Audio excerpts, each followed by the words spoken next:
Gusto ko sana magluto ng pampulutan para may kinakain lang habang nag-unwind. Yun nga lang, hindi kompleto yung mga ingredients ko. Kaya kailangan ko lang umalis, mabilis lang, para bumili ng mga kakailanganing rekado. Pero bago mangyari yan, kailangan ko munang magpala.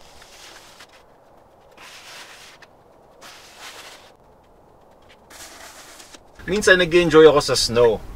Pero kapag nag-snow naman, yun, ang kapalit nun, kailangan mo rin maglinis. Pero okay lang kahit papano, dahil manipis lang yung kanina. At dahil nga malamig yung panahon, gusto kong magluto ng maanghang, pampapawi lang ng ginao. Siguro, magkaldereta kaya tayo. Kalderetang baka yung buto-buto. So, nandito na ako. Hindi ko alam ano bang gagamitin natin. Yung usual na ingredient na lang. So, kuha ako ng patatas, ng carrots, bell pepper.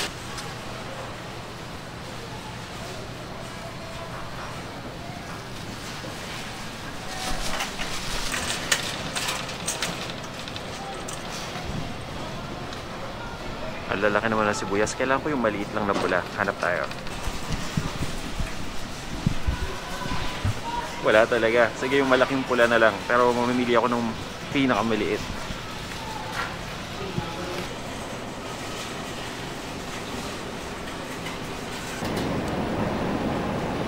Traffic, no? Mabuti na lang at nakumpleto na natin lahat ng mga sangkap. At ito yung ginawa ko dun sa buto-buto ng baka. Hiniwa ko pa yan ng mas maliit na peraso. Nakasanayan ko lang yan tuwing magluluto ko ng pulutan. Dahil paminsan-minsan kasi yung ibang kainuman natin, imbis na makipagpulutan, kumukuha pa ng kanin, inuulam yung pulutan.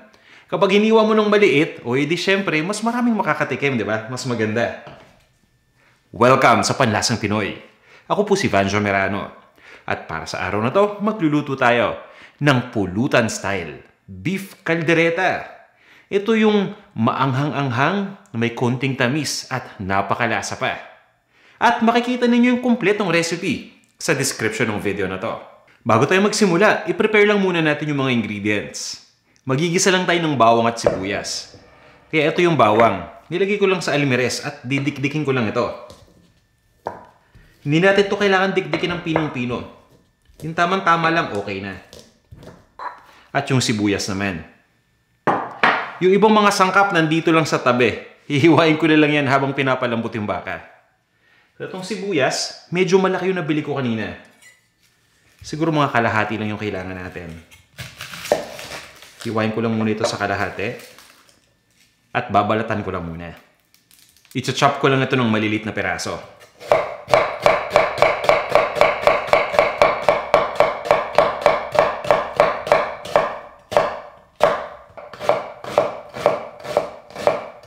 Pagkatapos, nagpapainit lang ako ng mantika. Gagamit tayo ng pressure cooker para mas mabilis na maluto yung baka. Umpisa na natin ang pagluluto. Magpapainit lang tayo ng mantika dito sa isang pressure cooker. Gaya nga na sabi ko, gumagamit tayo ng pressure cooker para mas mabilis na mapalambot yung baka. Kung wala naman kayong pressure cooker, okay lang din yan. Pwede tayong gumamit ng regular lang na panluto. Regular cooking pot lang. Medyo matatagalan lang tayo sa pagpapakulo. Pero ganun pa rin yung magiging resulta. Kunin ko lang tong sibuyas. Unahin natin yung sibuyas.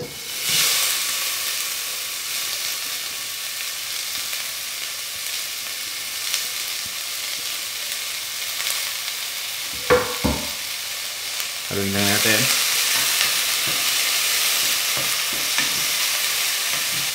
At ilalagay ko na yung bawang. Pwede rin ninyong hiwain yung bawang ng maliliit na peraso kung gusto nyo. Igigisa ko lang to gaya ng dati Yung tipong lumalambot na yung sibuyas, yung parang nagiging translucent na yung kulay.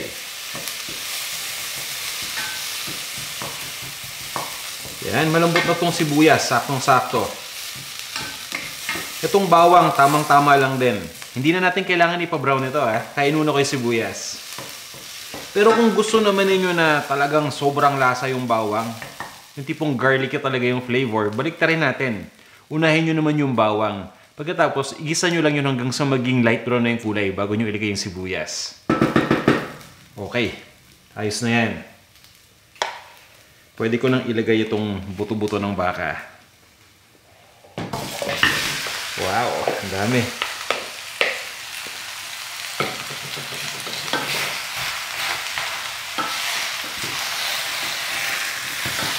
Diba? Yan ang masarap na pulutan. May nginangata ka pa ng may kasamang buto. So ang gagawin ko dito ay igigisa ko lang hanggang sa maging light brown na yung kulay ng laman ng baka.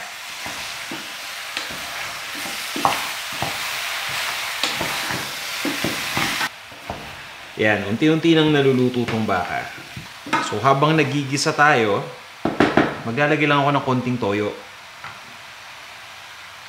Konti lang. At itutuloy ko lang ang pag-isa ng mga 2 minuto pa. At ngayon naman ay maglalagay lang ako ng tomato sauce. Konti lang yung kailangan natin, 8 ounces lang. Ito yung maliit na lata.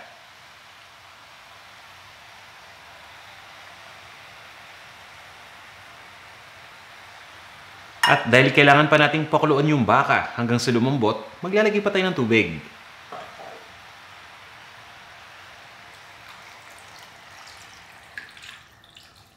So, ito na yon.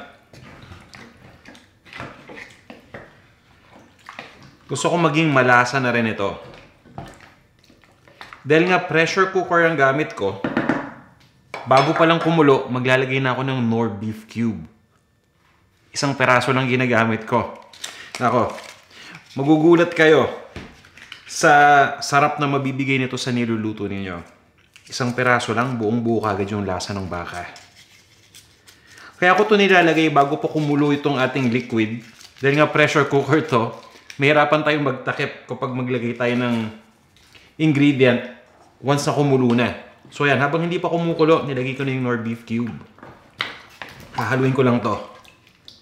At speaking of kulo, tatakpan ko lang itong ating pressure cooker. So yan, tatakpan ko lang. Ayan, selyado na itong ating pressure cooker. So, ang gagawin ko, aantayin ko lang na sumayaw na tong regulator. So, ito yung regulator yung nasa ibabaw. Yan, kapag may pressure na malakas, makikita nyo sumasayaw na yan. Once na mangyari yun, dun pa lang tayo mag-start na mag-time. Nasa mga 30 minutes lang, malambot na tong baka.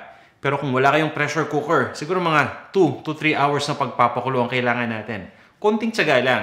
Gaya ng sabi ko, pareho naman yung magiging resulta. At habang nag-aantay tayo, i-prepare na natin ibang mga sangkap. Ito na yung pagkakataon na ihiwain natin yung mga bell pepper, yung patatas, pati na rin yung carrot. Ngayon naman, ihiwain ko lang yung patatas at yung carrot dahil may preparasyon pa rin tayo dito. Kailangan lang natin itong i-pan fry para mas maganda yung texture. Pero optional lang itong gagawin ko ha. Pwede nyo namang hindi na i-pan fry yung patatas at yung carrot. Pag sinabi natin kaldereta, medyo malalaki ng konti yung hiwa ng patatas kumpara sa menudo. Pero huwag naman sobrang laki. Tama-tama lang. Yan. Mga ganito. Kita nyo naman, di ba? Sakto lang yan.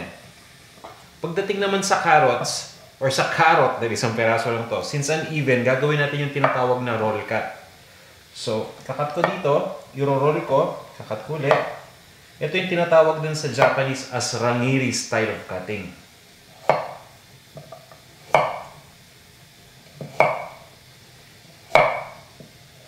At once na mahiwa na natin itong carrot pati yung patatas,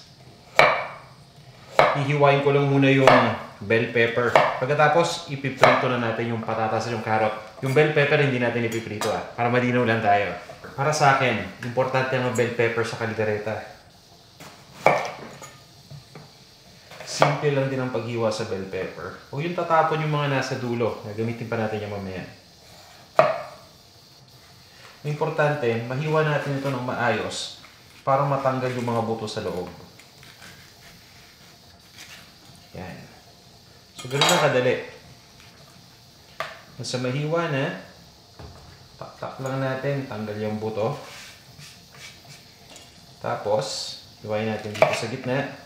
Tanggalin pa natin yung mga makakapal na parts. Yan, so okay na yan. Tapos, hihiwain lang natin ito into squares. Gusto nyo malaking square, okay lang din. Sa akin, sakto lang yung ganitong size. At sakto dahil mukhang papasayaw na rin yung regulator natin. So, once na marinig nyo yung ganyang tunog sa pressure cooker, yun pa lang yung time na magsa-start tayo ng ating timer. So, at this point, mag-umpisa na yung 30 minutes natin. mainit na yung mantika na pagpipirituhan natin ng potato at ng carrot. Ilagay na natin. Pagaluin na natin, okay lang yan. Mainit Natalsikan ako.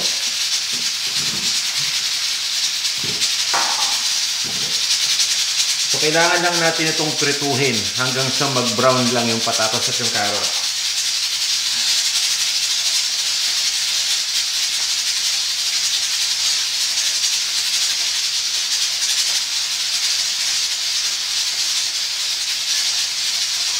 Sa tingin ko, okay na tong potato at yung carrot. Turn off ko lang muna yung heat.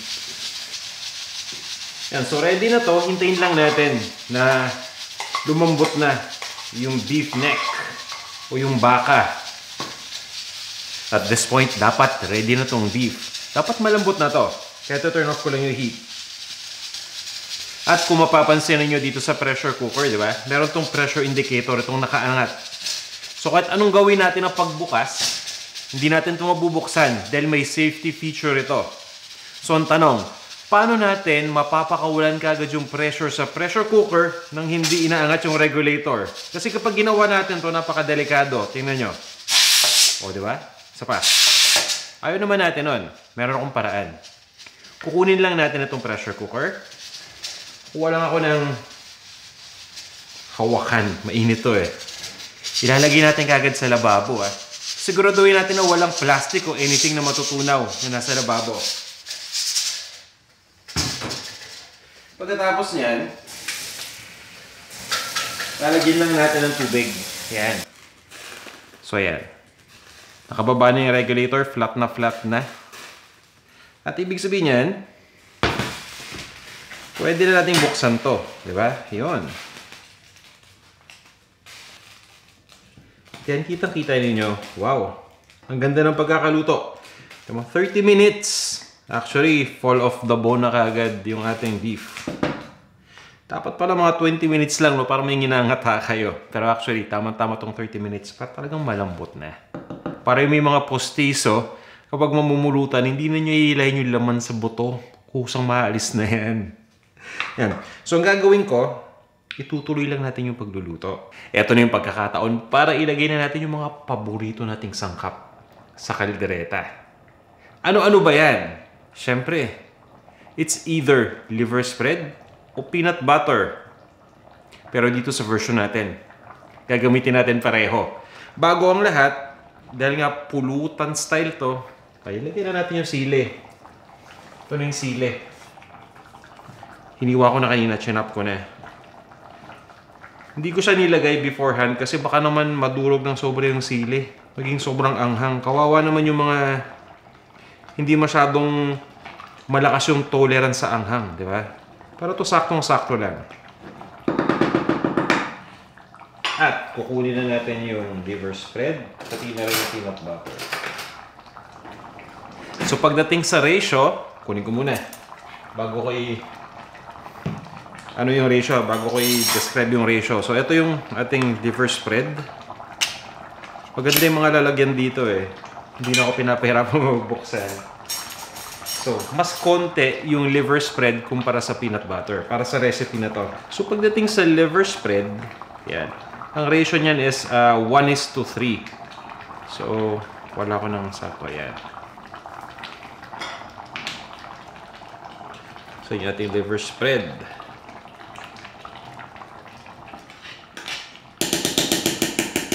At ito naman yung para sa peanut butter. Yan magkaibang kutsara yan Yung ibang kulit Magko-comment, ba't parehong kutsara ginamit mo? Naku, hindi po ganda. Dapat po, bawat kukunan, iba-iba para malinis tayo.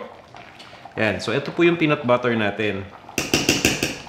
Mas marami yung ating gagamitin. So ito yung peanut butter nandyan na lahat.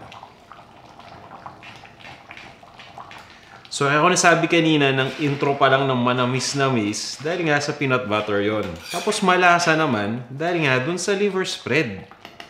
Siguro naman alam nyo na kung bakit maanghang. Obvious naman na yun, diba?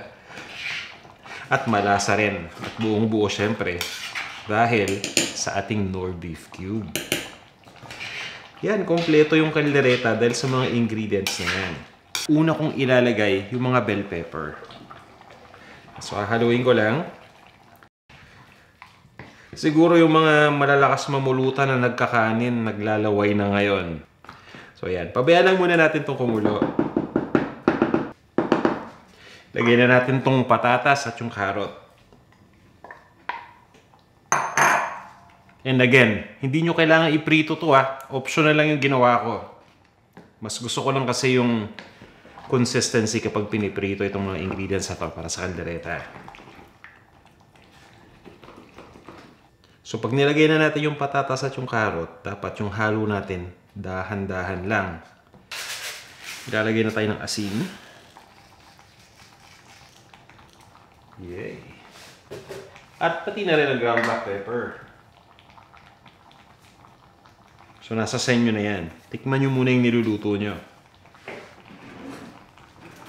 Actually, hindi ko pa tinitikman, pero since lagi ko itong ginagawa, alam ko na kung gaano karaming dadagdag. Pero hindi ko pa nahalo yung asin ha. Doon ako kukuha sa walang asin tsaka walang paminta. Pero talagang sigurado.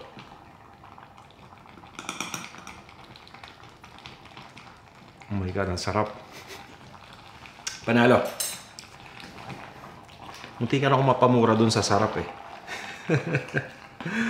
Yan. So kapag hahaluin natin, para nating tinutos, nagagaling tayo sa ilalim. Naangat lang natin, iikot lang pa ganun. Para hindi masira yung mga sangkap. Sayang ba naman yung ganda niyan pag nasira, di ba? Okay na to.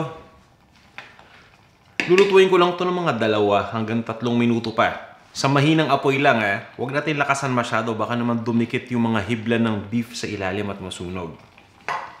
At pagkatapos niyan, actually pwede rin itong pang-ulam. Oh. Tingnan nyo, ang sarap oh. Ang ganda tingnan. Pero syempre, pampulutan to. Kaya ihanda na natin ang ating pampalamig. Tikman na natin to pagkatapos.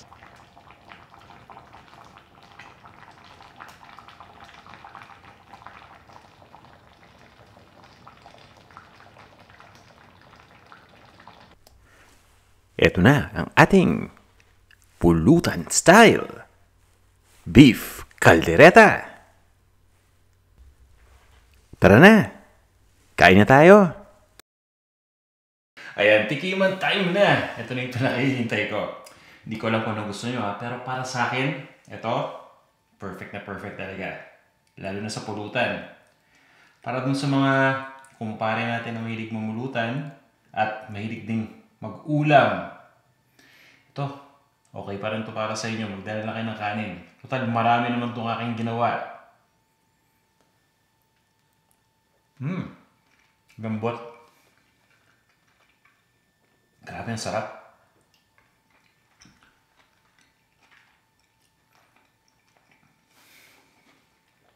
Wow. Parang gusto ko magkanin bigla. Pero, tsaka na yan.